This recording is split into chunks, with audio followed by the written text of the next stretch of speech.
Ganito ba ang motor nyo? Madalas bang madumi? Gusto mo bang mapadali ang paglilinis? Gusto mo bang makatipid sa tubig? Dito ka na sa affordable na item na ipapakilala ko sa inyo. But before that, magkakabit muna tayo ng sticker na pandagdag kagapuhan ni Panther.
Nandito po tayo ngayon para i-review, i-testing, and i-assemble ang in-order namin sa Shopee. Ito ay 24 volts rechargeable pressure washer.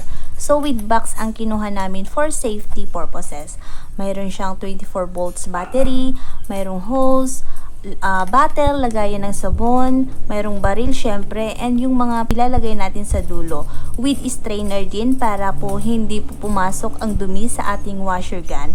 And lastly, ang kanyang charger. So, i-assemble na natin. This item is for only 500 pesos. Pero kung gusto nyo ng box tulad ng sa amin, ay mag-a-additional lang kayo ng 300 pesos. So, total na ginastos dito ay 800 pesos kasi free shipping naman siya.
Next step.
Anong gamit ng straw mo?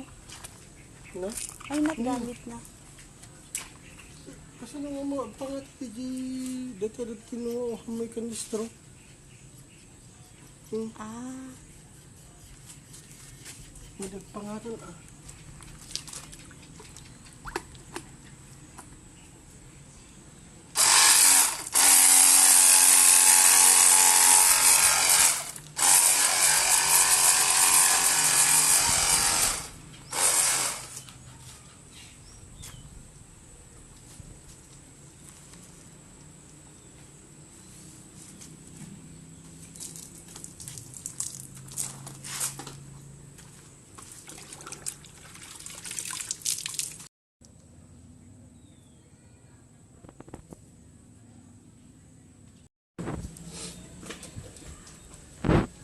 bang, bang.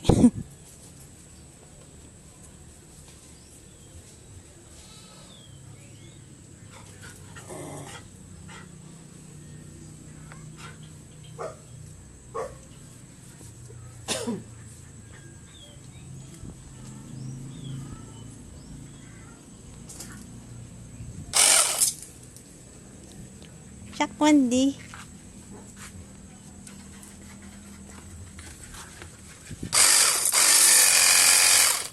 Ito nakita ko.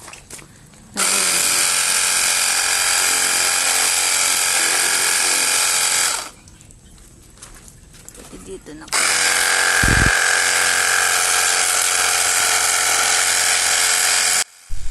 Ito po ay honest review. Hindi nga lang po kasing lakas ng di kuryente nating pressure washer tulad ng mga 220 volts yung sinasaksak natin sa outlet. Hindi siya gaanong kalakas. Pero, malakas na rin.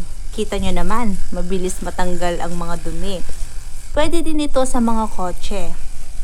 So, total review, super sulit ang item na to. Kung gusto nyo ng ganitong item, ilalagay ko ang link kung saan kami umorder. So, yun lang yung vlog natin for today. Sana na-enjoy nyo. And thank you for watching.